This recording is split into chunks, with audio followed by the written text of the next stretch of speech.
हिंदुस्तान ने 1991 में अपने आप को ओपन अप किया था अपनी इकोनॉमी, हमने 1990 में किया था। हमारे प्रोग्राम को उस वक्त सराहा सब ने कि 1990 में आपने ओपन अप कर दिया। उसके बाद क्या हुआ? उसके बाद ये हुआ कि उन्होंने, नरसिम्हा राव की गवर्नमेंट थी जी, कांग्रेस की गवर्नमेंट थी, वाजपेयी साहब की गवर्नमेंट 1996 में आई, वही पॉलिसी कंटिन्यू की। फिर डॉक्टर मनमोहन सिंह आए, वही पॉलिसी कंटिन्यू की। फिर मोदी साहब आए, वही पॉलिसी वही चलती रही। हमारे यहाँ क्या हुआ?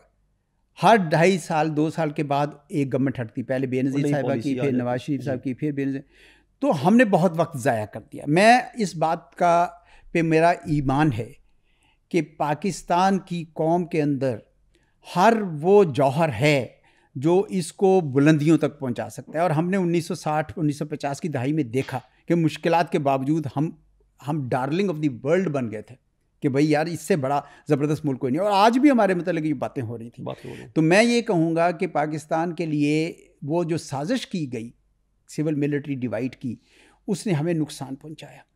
हमें उसके हाथों यानी इस किस्म की साजिश का शिकार नहीं होना चाहिए। पाकिस्तान को मुत्तहिद रहना चाहिए। आज फिर हो रही है, वो करते हैं। हमें उस रास्ते, हमें पाकिस्तान को इस वक्त तरक्की देनी है और हम ये चाहेंगे कि एक सियासी इस्तेहकाम आए ताकि मुआशी इस्तेहकाम आ सके, ताकि पूरी कौम लॉ एंड ऑर्डर के चैलेंजेस को इकट्ठा हो गए। सिर्फ फौजें या खाली पुलिस नहीं लड़ती है जी।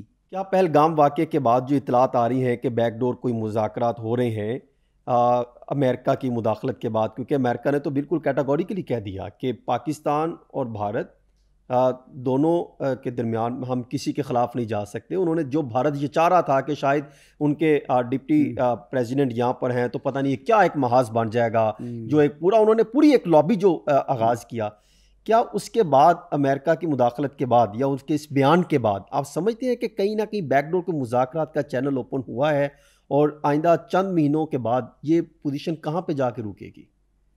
मेरे इल्म में नहीं है कि ऐसा कोई हुआ है। मेरी नज़र से कोई ना ऐसी खबर गुजरी है, ना जिन मीटिंग्स में मैं बैठा हूँ वहाँ पे, लेकिन होना चाहिए।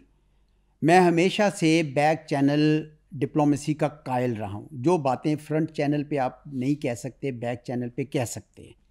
और एक दूसरे के गिले शिकवे सुन लीजिए और जहाँ पे आपको कोई कॉमन स्पेस मिलती हो उसको तलाश कर लीजिए। क्योंकि गलत फहमियाँ इवन आम घरों में, ख़ानदानों में जब गलत फहमियाँ पैदा होती हैं और अगर वो आपस में कोई रब्ता ना हो तो वो रंजिशें बन जाती हैं और रंजिशें बढ़ते बढ़ते एक दूसरे के ख़िलाफ़ महाज आराई में बदल जाती हैं। बहरहाल हिंदुस्तान हमारा हमसाया है। हमें तो पाकिस्तान को ये मुस्बत सोच रखनी चाहिए कि हमारे कायदे आज़म मोहम्मद अली जिन्ना ने फरमाया था कि आपने अपने तमाम हमसायों के साथ अच्छे ताल्लुकात रखने। तो पाकिस्तान की तरफ से डायलॉग की नहीं कभी भी रुकावट आई। अगर रुकावट आई है 2016 से, वो हिंदुस्तान की तरफ से आई।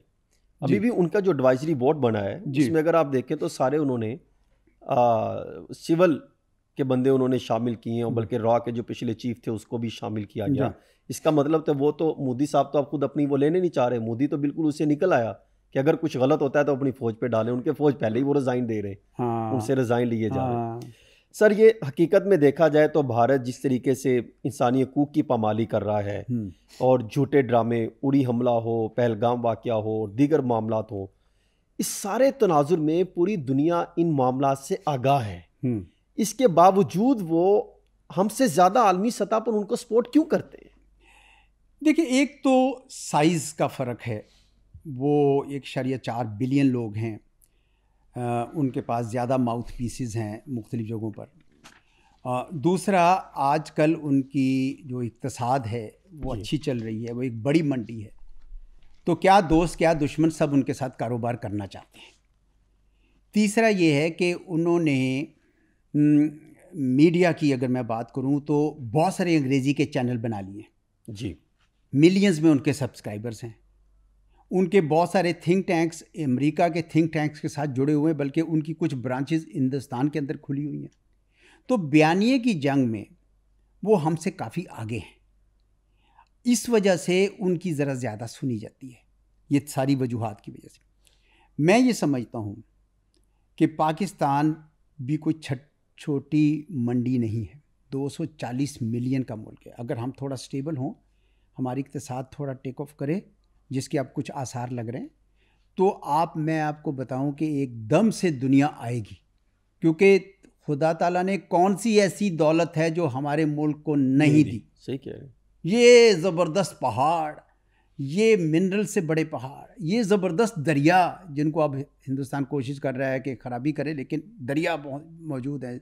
पानी के ज़ख़ीरे आप बना सकते हैं, आपके पास सहरा हैं, आपके पास सोलर एनर्जी, पता नहीं आप जितनी मर्ज़ी जनरेट करना चाहें, क्योंकि साल में 12 महीने 11 महीने आप, तो ये सब चीज़ें दुनिया को बताने वाली हैं। लेकिन कैसे बताएंगे? अगर आप के एक पीटीवी वर्ल्ड है अंग्रेज़ी का चैनल, थिंक टैंक्स भी हमारे उस तरह की मेहनत जिस तरह की करनी चाहिए, वो सिर्फ गवर्नमेंट के नैरेटिव को, बयानिए को का अयादा करते हैं। चले, मुझे कोई इतराज़ नहीं, लेकिन रिसर्च करनी है।